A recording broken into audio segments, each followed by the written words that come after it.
വരരുത്. സോറി. അവര് വന്ന് ഡീസന്റ് ആയിട്ട് വെച്ചിട്ട് പോയി.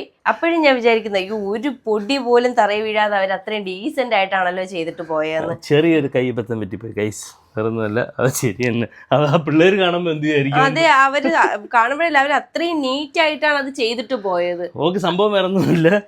കയ്യിൽ നിന്ന് കുറച്ച് പൊടി ഇവിടെ ആയി. നമ്മളിവിടെ ചെറിയൊരു ഡ്രില്ലിംഗ് പരിപാടി നടത്തി. അത് ഇതിന് വേണ്ടിയിട്ടാണ്. ഇത് ഷൂഡനിന്റെ അയൺ ബോർഡാണ്. അതെ, അപ്പൊ ഇത് പൊക്കാനാണെങ്കിൽ വളരെ സിമ്പിൾ ആണ്. ഇങ്ങനെ പൊക്കി അങ്ങ് വെച്ചാൽ മതി. ഇത് ഷൂഡനിൽ നിന്ന് ഓർഡർ ചെയ്ത അയൺ ബോർഡും അയൺ ഹോൾഡറുമാണ്. ഈ അയൺ ബോക്സ് മാത്രം നമ്മൾ ഇത്തിരി പഴയതാണ്, മാറ്റണം കേട്ടോ, പുതിയത് മേടിക്കണം. അതെ, എല്ലാ വീട്ടിലും ആവശ്യമുള്ള ഒരു സംഗതിയാണ് ഈ ഒരു അയണിങ് ടേബിള്. സത്യം. നിങ്ങൾ വേറൊന്നും മേടിക്കാന്ന് വിചാരിച്ചിട്ടിരുന്നത്. അപ്പോഴാണ് ഈ ഷൂഡിന്റെ ഇങ്ങനെ ഒരു സംഗതി കണ്ടത്. അപ്പൊ കണ്ടപ്പോ എനിക്ക് ഇഷ്ടപ്പെട്ടു. അങ്ങനെയാണ് ഞാൻ അവരെ കോൺടാക്ട് ചെയ്യുന്നത്. നോക്കുവാണെങ്കിൽ നമ്മുടെ ഈ ഐറ്റം ഉണ്ട്, പക്ഷെ എന്നിരുന്നാലും ഒരു ഇതും കൂടെ ഉണ്ടെങ്കിൽ ഒരു സാറ്റിസ്ഫാക്ഷൻ ഉണ്ട്. ശരിക്കും സ്ഥലപരിമിതി കൊണ്ടാണ് ഞങ്ങൾക്ക് ഇത്. ഫ്ലാറ്റ് ആകുമ്പോഴത്തേക്കുള്ള ബുദ്ധിമുട്ടെന്ന് പറഞ്ഞാൽ ഒട്ടും സ്ഥലമില്ല. അപ്പൊ അങ്ങനെ എന്റെ ഓഫീസ് ടേബിളിലൊക്കെ കൊണ്ടുവച്ചാണ് ഇത് ചെയ്തോണ്ടിരുന്നത്. അങ്ങനെ ഞാൻ ഗതികിട്ട് ഞാൻ കണ്ടുപിടിച്ച ഒരു സൊല്യൂഷനാണ് ഗൈസ്.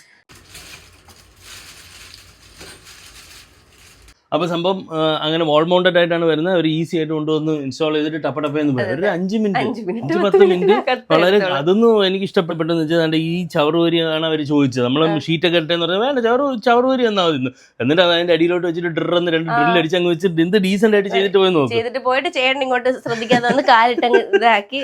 ഇനി അത് പണിയായി. പക്ഷെ അവര് നല്ല ഡീസന്റ് ആയിട്ടാണ്. അതെ, അടിപൊളിയായിട്ട് ചെയ്തിട്ട് പോയി. അപ്പൊ ഇതാണ്ട് ഇങ്ങനെ വരും. അതിൽ വളരെ സിമ്പിൾ ആണ്. ഇവിടെ ഒരു ക്ലിപ്പ് വരുന്നുണ്ട്. ഈ ക്ലിപ്പ് നമ്മളിങ്ങനെ വലിച്ചാൽ ആ ക്ലിപ്പ് ഇങ്ങനെ വലിച്ച് ഇങ്ങനെ ആക്കി കൊടുത്ത് കഴിയുമ്പോഴത്തേക്ക് ഈ സാധനം ഇങ്ങനെ പോകും. 2 സൈഡിലും ഉണ്ട് ക്ലിപ്പ്. രണ്ടും കൂടെ ഒരുമിച്ച് വലിക്കണം. ഇങ്ങനെ പോകും. വളരെ ഡീസന്റ് ആയിട്ട് ഒതുങ്ങി. ഇത് ആക്ച്വലി നമുക്ക് ഇങ്ങോട്ട് കയറ്റി ഇങ്ങനെ വെക്കാമായിരുന്നു. അപ്പൊ പിന്നെ ലെന പറഞ്ഞില്ല കുഴപ്പമില്ല, ഇരിക്കട്ടെ. ഇൻ കേസ് നമ്മുടെ സ്വഭാവം വെച്ചിട്ട് നമ്മൾ എന്തായാലും പൊക്കി വെച്ചേക്കത്തുള്ളൂ. താത്ത് വെക്കാൻ ഉദ്ദേശം കാണത്തില്ലേ. ഒരു ടേബിളൂടെ കിട്ടിയത്. അതിൽ എനിക്ക് വേറൊരു സംഗതി ഇഷ്ടപ്പെട്ടത് എന്താ പറയുക, ഇങ്ങനെ ഈ ഒരു ഗ്യാപ്പ് ഉണ്ട്. ഇപ്പൊ നമ്മള് സാരിയൊക്കെ അതെ, അതുകൊണ്ടാണല്ലോ അയൺ ബോർഡ് എന്ന് നമ്മൾ പറയുന്നത്. അല്ല, അങ്ങനെയല്ല ചേട്ടാ, അങ്ങനെ തന്നെ ചേട്ടാ. അയൺ ബോർഡ് അങ്ങനെയാണ് ചേട്ടാ. ഞാൻ അയൺ ബോർഡ് യൂസ് ചെയ്തിട്ടില്ല. നമ്മൾ ഈ മേശയിലും കട്ടിലും ഒക്കെ ഇട്ടാണ് അഡ്ജസ്റ്റ് ചെയ്യുമായിരുന്നു. അപ്പൊ അയൺ ബോർഡ് ഇടുമ്പോഴത്തേക്ക് ഇത് ഇങ്ങനെ ഇട്ടാലും ഈ തുണി ഇങ്ങനെ മുന്നോട്ട് പോകുന്നതാണ്. അതെ, അത് തന്നെയാണ് ഞാൻ ഉദ്ദേശിച്ചത്. അപ്പൊ നമുക്ക് എപ്പോഴും മടക്കിയിട്ടല്ലേ ചെയ്യേണ്ടത്. മനസ്സിലായി, സംഭവം മനസ്സിലായി. ഇവിടെ എല്ലാവർക്കും മനസ്സിലായി. ഓക്കെ, അപ്പൊ പെട്ടെന്ന് ഇത് വൃത്തിയാക്കിട്ട് വന്നാൽ നമുക്ക് ഫുഡ് കഴിക്കാം. ബൈ. ചേട്ടൻ വൃത്തിയാക്കും. അപ്പോൾ ആവശ്യമുള്ളവർ ഇതിൻ്റെ ഷൂഡനെ കോൺടാക്ട് ചെയ്യും. പിന്നെ അവർക്ക് ഈ അയൺ ബോർഡ് മാത്രമല്ല, ഷൂറാക്കും പിന്നെ സ്റ്റഡി ടേബിളും ഒക്കെ പ്രൊവൈഡ് ചെയ്യുന്നുണ്ട് അവർ.